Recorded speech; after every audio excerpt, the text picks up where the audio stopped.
Hi, I'm Catherine, this is Elisa. Hello. And Elisa is our special guest today at our RoseyRavelston Books, No Wigwams, because we're both, it's for International Women's Day and we're both international women. So I'm from New Zealand and you're Polish. That's what it's about, right? Like being an international woman? I think so. Yeah. But also probably a few other things. A few other things.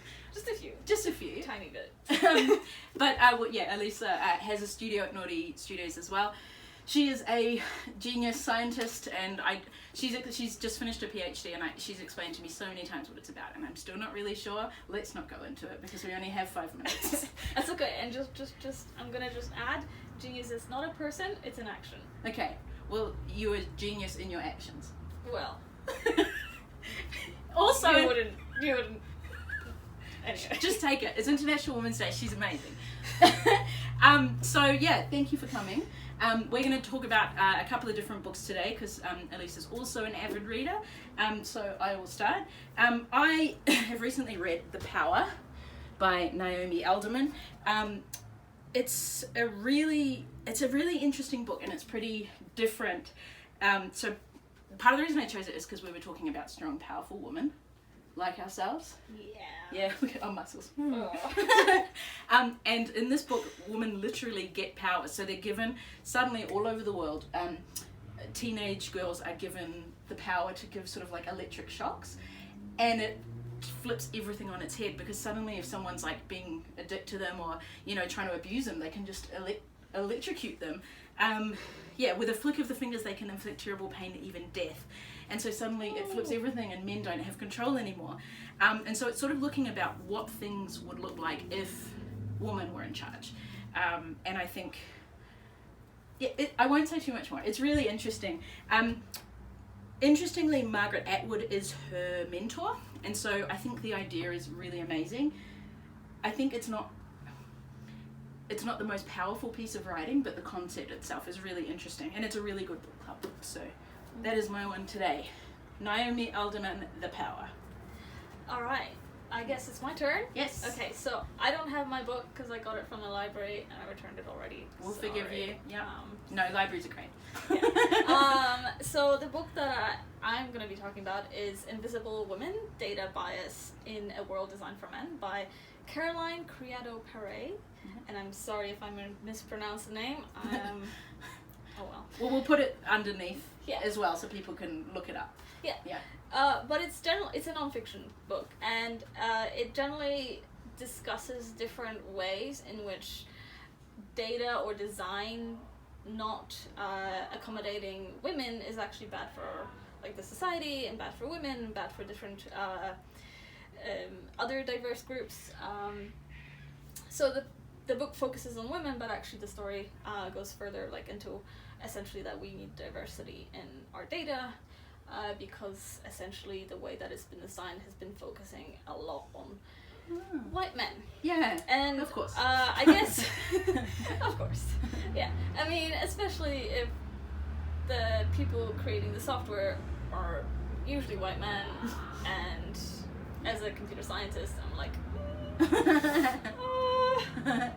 okay. Anyway, but I guess a good example from that, and this is where the book kind of starts, is so basically, there was this town in Sweden, I think it was Sweden, and they had this program in which they try to introduce a lot of equality into their politics and into like the public structures and public infrastructure and everything. And essentially they were like, okay, they came to the issue of plowing, snow plowing, and they were like, okay, at least here we don't have to change anything, because how can plowing be gendered, yeah. right? And then somebody was like, wait a second. Yeah. And what it turned out was that because the way that they focused the snow plowing was for men to get to work, because they focused on the roads and they focused on the main access roads first. And basically it put women and carers and other people at a disadvantage because they would use sidewalks, they would use other routes and things like that. And essentially what it came down to was that if they focused on those areas first, and like the cars can kind of take care of themselves, you know, like they do that anyway. What they found was that actually it was really good for them because there was less accidents, like falling over and things like that, and they actually saved a bunch of money on public health. So basically the book is filled with stories like that, and from all sorts of different things, like, you know, the public sphere, the refugee crisis, the health technology and things like that. Is it from research perspective, like it's all about research, or it's like so it's a journalist who wrote it, so there's a lot of like research behind it, but stories and all that kind of thing. It's like it gives a lot of like it's not pure numbers, it's not like pure facts and things like that. It's actually written in a really good way and like really engaging. So cool. Awesome. I think that's pretty timely. I mean, the book came out a few years ago, but a lot of the stories are still like really prevalent right now. Awesome. And it doesn't talk about COVID yet.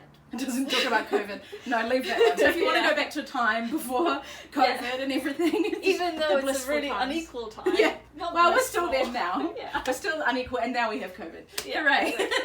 On that note. But you know, like it gives a lot of good ideas there. Yeah, it sounds really interesting. Cool. Yeah. Thank you. Yay. All right. Well, I think that's us for time. But you know, from us and at RoseyRavelston, you know, just recognizing and acknowledging the amazing, strong, smart, kind, compassionate woman out there. I could keep going with the list. And tell us what good books you've been reading by, you know, strong female authors. We're always interested.